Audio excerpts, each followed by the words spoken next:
मनुष्य शरीर पाकर उसके मुख से राम का, कृष्ण का, शंकर का नाम निकल जाए तो समझ लेना कि तुम किस्मत वाले।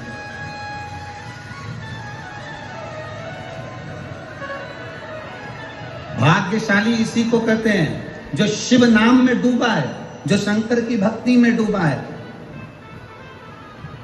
ये धन दौलत तो एक वेश्या भी कमा लेती है। बोलो जम के, सही है कि गलत है? किस्मत वाली खिलाती है क्या? अब ये संपदा, ये वैभव, ये धन, ये सुख तो कोई भी इकट्ठा कर लेता, पर किस्मत वाला नहीं कर। और ये बच्चे, लोग कहें कि हमारे 3-4 बेटे हैं, 2-3 बेटियां हैं, हम किस्मत वाले हैं, पोता पोती है, हम किस्मत वाले हैं। तो ईमानदारी से बोलो, इतने सारे बच्चे हैं, परिवार है, कुटुंब है, तो ऐसे तो बहुत सारे जीव जंतु के भी ढेर सारे छोरा छोरी होते हैं। तो कभी अपन उनको कहते हैं कि ये किस्मत वाला। लंका अधिपति रावण को किसी ने किस्मत वाला कहा? नहीं कहा। राक्षस जरूर कहा, असुर जरूर कहा, पर किसी ने किस्मत वाला नहीं कहा। पर किस्मत वाले में भी 3 बड़े प्रबल किस्मत वाले हैं, 3 बड़े भाग्यशाली हैं। भाग्यशालियों में भी भाग्यशाली हैं 3 प्रबल भाग्यशाली। पहला, दशरथ जी महाराज, जिनके घर में राम जन्मे। बोलो भाग्यशाली है कि नहीं? किस्मत वाले हैं कि नहीं? राम जिनके घर में जन्मे, किस्मत।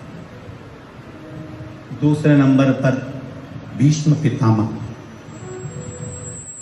जिन्होंने भगवान कृष्ण का बचपन से लेकर जवानी तक का दर्शन करा। बोलो भीष्म पितामह किस्मत वाले हैं कि नहीं?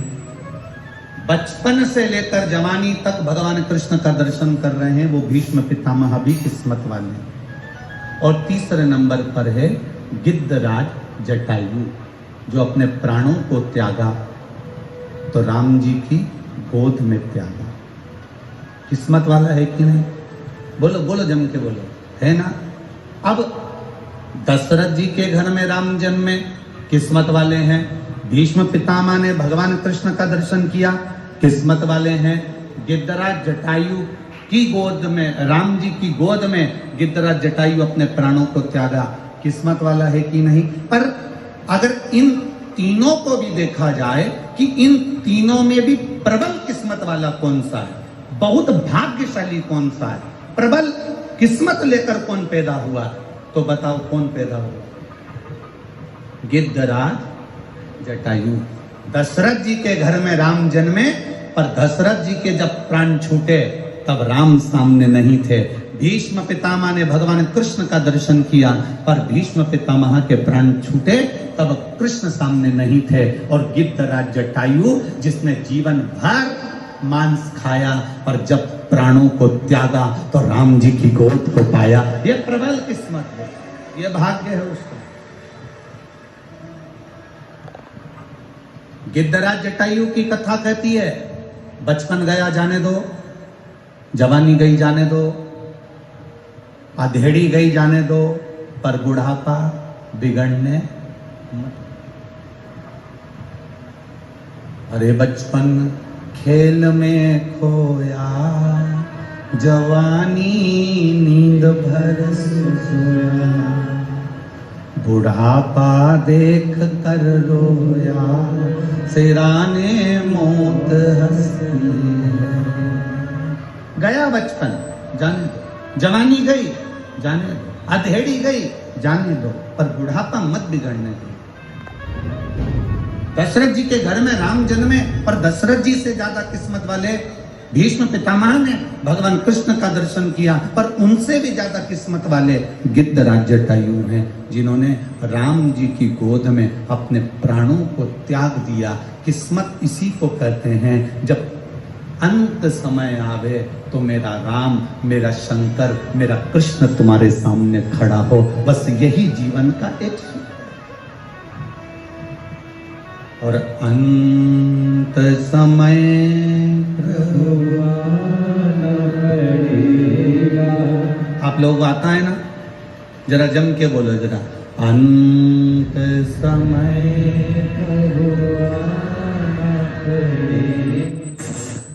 वचन दिया तो निभा, आए ना आए प्रभु कुटुम कबीरा, अंत समय प्रभु और वचन दिया तो हाँ अंत समय प्रभु। ये अंत समय की घड़ी है। अंत समय परमात्मा का दीदार हो जाए, अंत समय परमात्मा की भक्ति हो जाए। अभी क्या चल रहा है? सावन। हमने पहले कथाओं में कहा, आप लोगों ने स्मरण में रखा होगा, 12 महीने शंकर जी को 1 लोटा जल चढ़ा, पर सावन के महीने में शंकर जी को जम जम के बोलो जरा, 2 लोटा जल चढ़ा। शिव जी को 2 लोटा जल।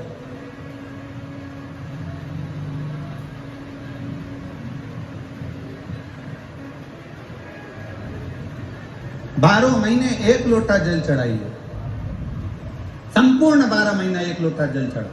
पर जब सावन का महीना आए तो अपने हाथ में 2 लोटे होना चाहिए। भले 1 लोटे के ऊपर दूसरा लोटा रख के लेके जाओ, मंदिर में जाओ, अंदर पहुंच जाओ, दोनों लोटों को हाथ में ले और दोनों की धार एक साथ मेरे देव अधिदेव महादेव को समर्पित करो। दोनों की धार।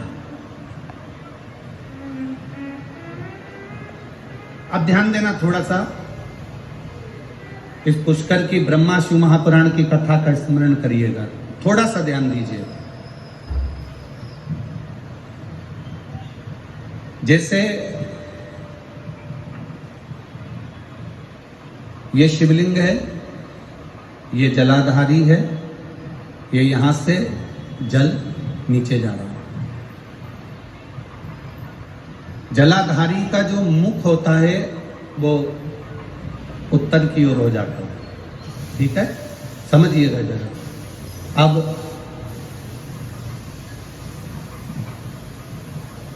अगर मान लो लड़का 35 साल का हो गया, 36 साल का हो गया, बेटी की शादी नहीं हो रही, 35 साल हो गए, 36 साल हो गए, 40 साल हो गए, देवर देव की शादी नहीं हो रही है, किसी की शादी नहीं हो रही है, तो उसको समझना है सावन के महीने में आप जो 2 लोटा जल लेकर जा रहे हो, उस जल को जहां जलाधारी से पानी बाहर बह रहा है, जहां जलाधारी से, जैसे ये शिवलिंग है, ये गोल जलाधारी, यहां से पानी बह रहा है, तो जल चढ़ाते समय जब आप जल को समर्पित करेंगे दोनों लोटे से, तो धार यहां से लगाते हुए धार को आपको इस शिवलिंग पर पूर्ण समर्पित करना है। कहां से चालू करेंगे? ये जलाधारी जो बनी हुई है अशोक सुंदरी का स्थान। किसके स्थान से? अशोक सुंदरी के स्थान से। अगर लड़के की शादी, लड़की की शादी ना हो रही हो, 35 साल, 40 साल, 42 साल के हो गए, विवाह का कोई योगी नहीं बन रहा, 28 साल, 30 साल हो गए, बहुत प्रयास कर लिए, तो एक सावन के महीने का नियम, 2 लोटे जल लेकर देवाधिदेव महादेव के सामने जाइए। यहाँ अशोक सुंदरी वाली जगह से दोनों धार एक साथ चढ़ाना प्रारंभ करिए और करते करते वो धार शंकर भगवान के शिवलिंग पर ले जाकर छोड़ दीजिए।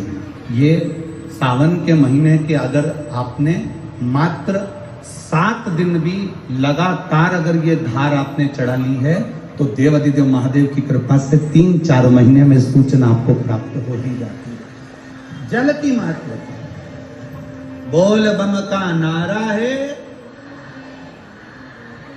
जल की मूलता को पहचानिए। अब दूसरा क्रम स्मरण करिएगा। मान लो तुम्हें लग रहा है कि मुझे डॉक्टर को दिखाने जाना है और कोई बड़ा रोग ना बता दे, कोई बड़ी बीमारी ना, एक आया पत्र देखिए। आज ज़्यादा भीड़ होने के कारण बस मंच पे तो हम पत्र ज़्यादा नहीं पढ़े हैं, पर जो पढ़े हैं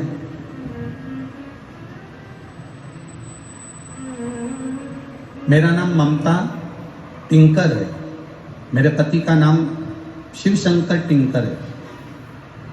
मैं माधोपुर जिला सीकर राजस्थान की रहने वाली हूँ। कहीं बैठी हो तो हाथ हिला सकती हूँ।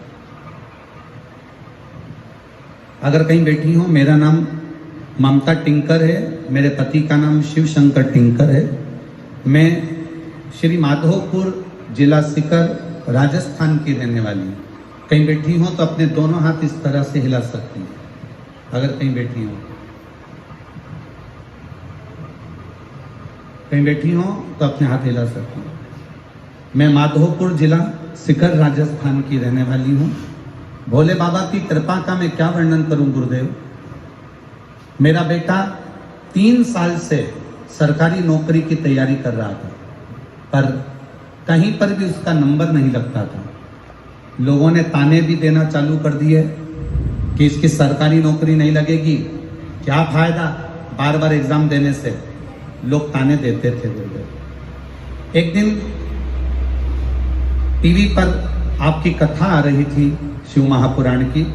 मेरा बेटा